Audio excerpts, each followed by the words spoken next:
velocity, the formula is distance divided by time, and hence the dimensional formula is m raised to 0, l raised to 1 and t raised to -1. To derive the relationship between one physical quantity with the other physical quantity, we need dimensional formulae. Momentum is represented by the symbol P, and which is nothing but a product of mass into velocity. The dimensions of RHS must be equal to the terms, that is the dimensions of LHS. Then we can say that the given physical equation is dimensionally correct.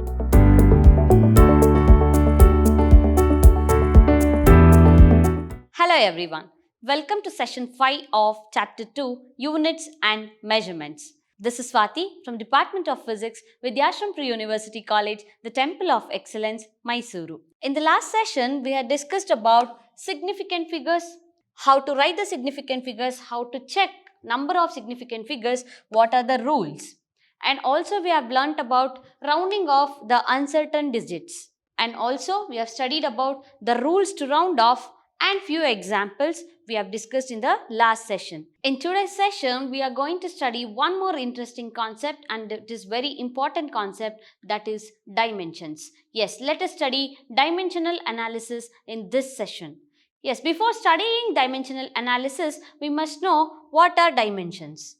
Dimensions of a physical quantity are the powers to which the fundamental units are raised to obtain the unit of that quantity. So what are these fundamental units? We have discussed about the fundamental quantities, length, mass, time. So the fundamental units are raised with the powers to represent the physical quantity, is called as a dimension. So in the representation of dimensions, we need to keep one thing in mind, that is, while dealing with the dimensions of a quantity, square brackets around the quantity is used. Say for example, here you can observe length with square brackets we are representing, and mass and time as well. Here the square brackets representation is very important.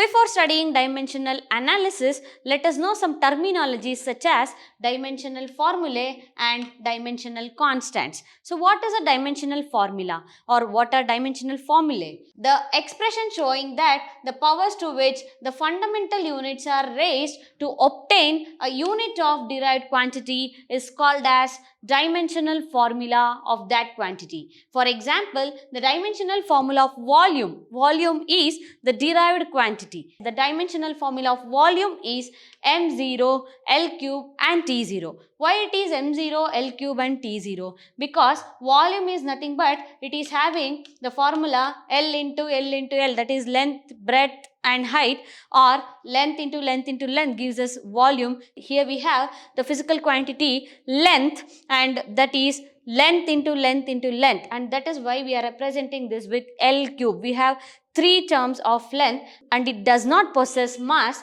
and time, and hence they are raised with the power 0. Hence we are representing volume as m0, L cube, t0, since it possesses only length and it do not possess mass and time.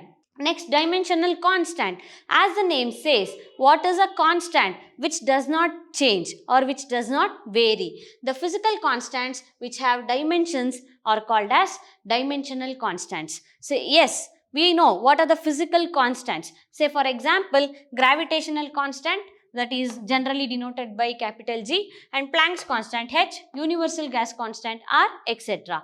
How to derive this? We know the formula E is equal to H nu, for example, and hence H is equal to E divided by nu, where nu is called as frequency and energy is nothing but the capacity to do work. So frequency can be represented by the reciprocal of time, or we can write E into T to the power -1. Now writing the dimensional formula for energy as well as for time, we can write the dimensional formula for H, that is Planck's constant. Similarly, we can write the dimensional formula for gravitational constant, universal gas constant, etc. Now let us see how to write the dimensional formula for physical quantities. The first physical quantity we have is length. So while writing the physical quantity, as we discussed, the quantities must be enclosed with the square brackets. Here we are talking about length, and it do not possess mass and time. Since there is no mass and time quantities in the given physical quantity, we are writing m to the power 0. Here m is raised to the power 0 and t is also raised to the power 0, since we do not have mass and time in the physical quantity length, but we have length and hence it is raised to the power 1, or we can simply write it as L enclosed in a square bracket. Next we have density. So what is density? It is the ratio of mass to velocity, which means density is represented by the symbol rho. Rho is equal to mass by velocity. So let us write the dimensional formula for mass. We are talking about mass, so hence we can write m raised to 1, and in this physical quantity length is 0 and t is 0, and hence we will get just m. And let us write for volume now. So volume is L cube, where we have length into length into length. So we have L cube here. In this quantity also m is 0, L is 3 and t is raised to 0, since it do not possess mass and time. So I have m0, L cube, t0. We have to find the dimensional formula for density, that is mass divided by volume. Now mass divided by volume is nothing but m divided by L cube, which can be written as m L raised to minus 3 and t raised to 0, and it should be represented by square bracket. So this is how we have to derive the dimensional formula for physical quantities. So as I explained here, dimensional formula for density is m raised to 1, L raised to minus 3 and t raised to 0. Next we have velocity. What is the formula to find velocity? It is nothing but the distance divided by time taken. So here the distance means we have the fundamental quantity, that is length, and time in the denominator. So we can bring this time to the numerator and we will get LT raised to minus 1, and we do not have mass here, so m raised to 0. This is the formula for distance, and we have distance divided by time, and here for velocity the formula is distance divided by time, and hence the dimensional formula is m raised to 0, L raised to 1 and t raised to minus 1. Next we have acceleration. Acceleration is denoted by a letter A, which is nothing but the ratio of velocity to time. So here we know what is the dimensional formula for velocity. It is m raised to 0, L raised to 1, t raised to minus 1. And we have velocity divided by time, so we need to divide this by time. When we take that into the numerator, it will become inverse, and we get m raised to 0, L raised to 1, t raised to minus 1 into t raised to minus 1, since this goes to numerator. So now we have m raised to 0, L raised to 1, and we have t raised to minus 1 and t raised to minus 1 here. Since the base is same, the powers will get add up. So minus 1 and minus 1 we have. So we get t raised to minus 2, and that should be enclosed within the square bracket. So this is the dimensional formula for acceleration. Next we have force. Now how to write the dimensional formula for force? What is a formula to find force? It is nothing but mass into acceleration, because we know F is equal to ma. This expression is familiar to all of us. Since it is a product of mass and acceleration, we have mass. In mass only m is present and L and t raised to 0, since it does not possess length and time. So we have m raised to 1, and in case of acceleration, just now we derived, we have L raised to 1 and t raised to minus 2. Since m raised to 0 we have in the acceleration, no need of considering m quantity, and we can retain L raised to 1 and t raised to minus 2, that is acceleration. So we have mass and acceleration, and we can write dimensional formula for force is m raised to 1, L raised to 1 and t raised to minus 2. Let us see few more examples. So let us see how to write the dimensional formula for work. What is the formula to find work? General formula, it is force into displacement. Just now we have derived the dimensional formula for force, that is m raised to 1, L raised to 1, T raised to minus 2. Suppose you don't know the dimensional formula for force, then you can derive here. So force is equal to mass into acceleration. Since it is F is equal to ma, let us write the dimensions for both these quantities. So we have mass. Since it is mass, it doesn't possess length and time, I can write just m, and acceleration we have derived L T to the power minus 2. So we can write m raised to 1, L raised to 1 and T raised to minus 2. That is the dimensional formula for force. Next we have displacement. Displacement is nothing but the change in the position, which means the physical quantity we need to consider here is length. So we have length here, and length which is having no power, that doesn't mean that it has 0 power, but it means it has a power 1. So here we have m raised to 1. So we are writing m raised to 1, and here L raised to 1. Here also we have L raised to power 1. So this is of the form a power m into a power n, which is equal to a to the power m plus. Since we have L power 1 into L power 1, which is equal to L to the power 1 plus 1, which is nothing but L square. So I am writing L square here, and T power minus 2 as it is, which should be represented by a square brackets. This is the dimensional formula for work. Similarly, let us write the dimensional formula for energy. It is nothing but the capacity to do any work, and hence the dimensional formula for energy is also same. Next we have power. Power is defined by work by time. So what is the dimensional formula for work? So we have m raised to 1, L raised to 2 and T raised to minus 2 divided by time, because power is equal to work divided by time. And let us take this to numerator, and it will become m raised to 1, L raised to 2 and T raised to, when this goes to numerator, it will be the inverse, that is T raised to minus 1, and minus 2 already we have in the numerator. Minus 2 minus 1 will become minus 3 is the dimensional formula for power. Next we have momentum. Momentum is represented by the symbol P, and which is nothing but the product of mass into velocity. Now we have mass quantity here, just mass, so I am taking m, and velocity is nothing but m raised to 0, L raised to 1 and T raised to minus 1. So now let us take the product of these two quantities. We have m raised to 1 here and m raised to 0 here. So 1 plus 0 is 1 again. So m raised to 1 I am writing, and L to the power 1, T to the power minus 1 as it is, which is nothing but the dimensional formula for momentum. Next we have impulse. Impulse is also nothing but the product of force and time, that is F into T. F is nothing but force. We have already derived the dimensional formula for force, that is m raised to 1, L raised to 1 and T raised to minus 2, and we have one more T here. Now just equate, we will get m to the power 1, L to the power 1 and T to the power, we have minus 2 here and plus 1 here. Minus 2 plus 1 will become minus 1 is the dimensional formula for impulse. So now I think it is clear to all of you like how to write the dimensional formula for various physical quantities. Now let us see few terms such as dimensionless quantities. So what do you mean by dimensionless quantity? Yes, the name itself says the dimensionless quantities means any physical quantities that do not have any dimensions. So what are those quantities then? For example, numbers. Any numbers like 1, 2, 3, 4 and so on, the numbers have no units and also they do not have any dimensions. The quantities that do not have dimensions are called as dimensionless quantities. For example, numbers. And also the trigonometric functions like sin theta, cos theta, tan theta, etc. have no dimensions.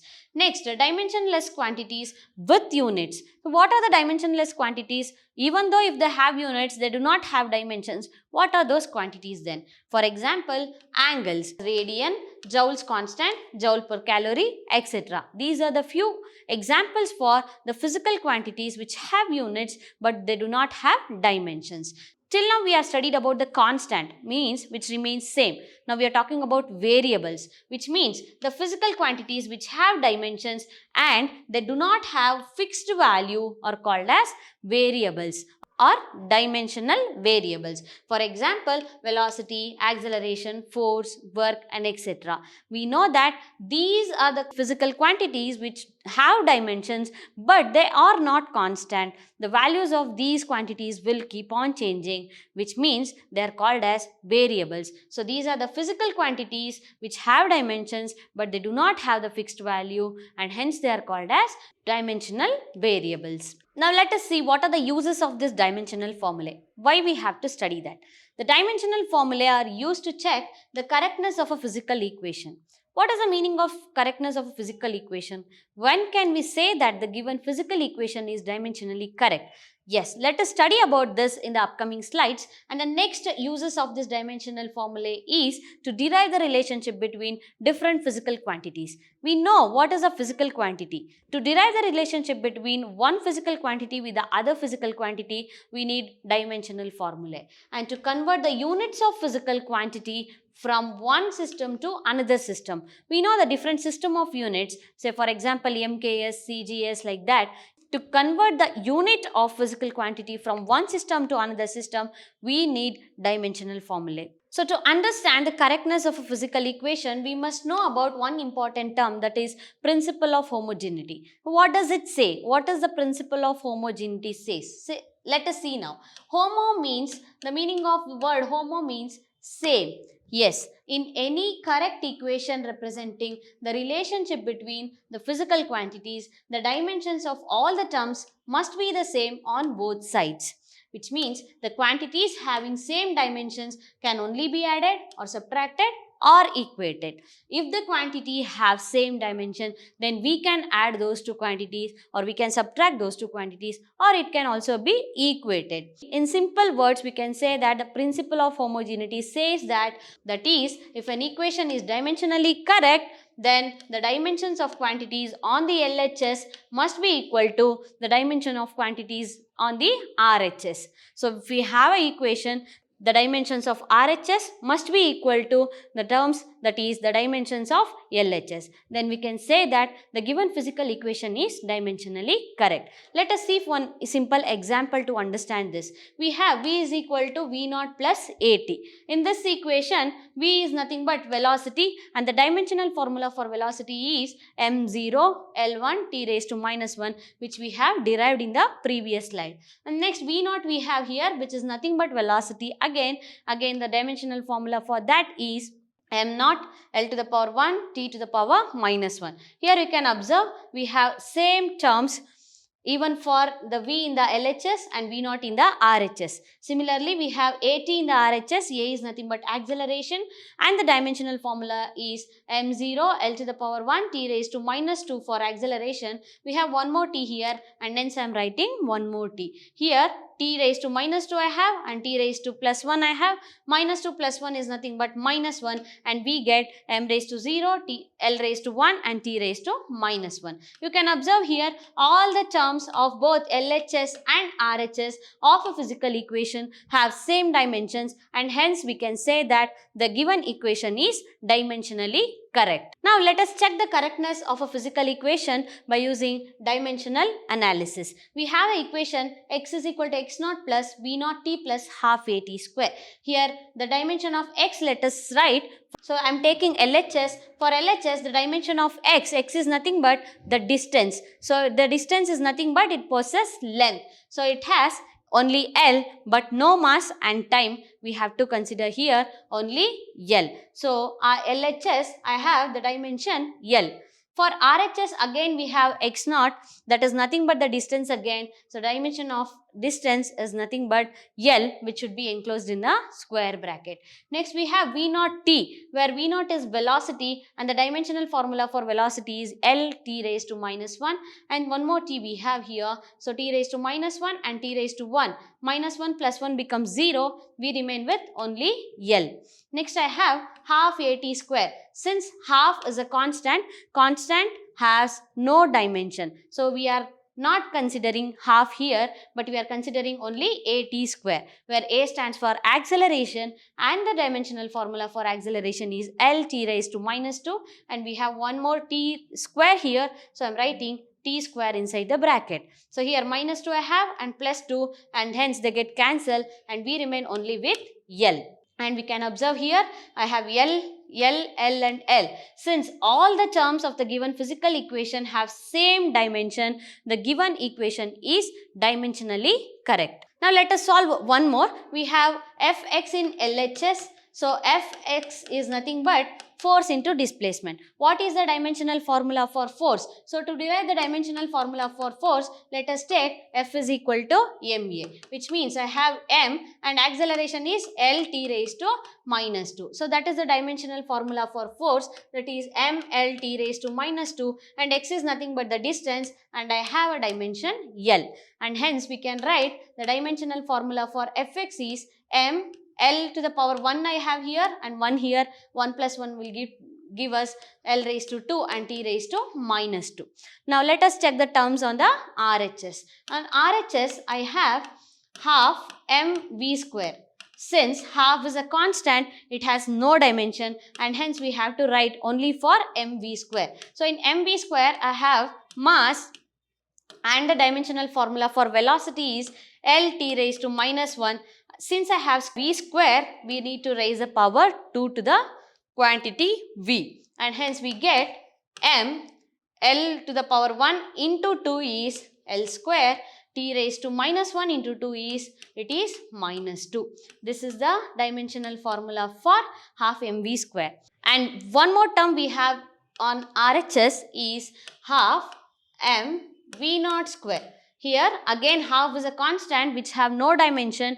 We need to consider only m v naught square. So the dimensional formula for m v naught square is m is mass and v naught is nothing but the velocity. The dimensional formula for that is L raised to 1 and t raised to minus 1, and we have v naught square, and hence we have to raise power 2 to this physical quantity, and we get m L raised to 1 2s are 2 minus 1 into 2, that is minus 2. Now you can observe I have m L raised to 2 t raised to minus 2, m L raised to 2 t raised to minus 2, and here also the same dimensional formula we are getting. Since the formula for all the quantities are same, the given equation is dimensionally correct. We have one more example. Let us see. Check the correctness of the equation v square is equal to v naught square plus 2ax. So we have LHS, we have v square, that is velocity square. The dimensional formula is m0 L1 t raised to minus 1 the whole square, which is equal to m raised to 0, L raised to 1 2s are 2 and t raised to minus 2. Next we will see RHS. We have the term v naught square. V naught is nothing but the velocity again. So m0 L raised to 1 t raised to minus 1 to the power 2, which will give us m raised to 0, L raised to 2, t raised to minus 2. Next we have 2ax. Here 2 is a number which has no dimension. Since it is a constant, we need to consider only a into x. The dimensional formula for acceleration is m raised to 0, L raised to 1, t raised to minus 2, and x is nothing but the distance whose dimension is L. So let us equate this now, and we will get m raised to 0, L raised to 1 plus 1. So it will give us L raised to 2 and t to the power minus 2. Now you can observe we have same dimensional formulae for all the terms in the given equation, and hence it is dimensionally correct. Let us take one more example and let us check whether the given equation is dimensionally right or not. So we have an equation t is equal to 2 pi root of L divided by g. Let us write the dimensional formula for LHS, that is we have time.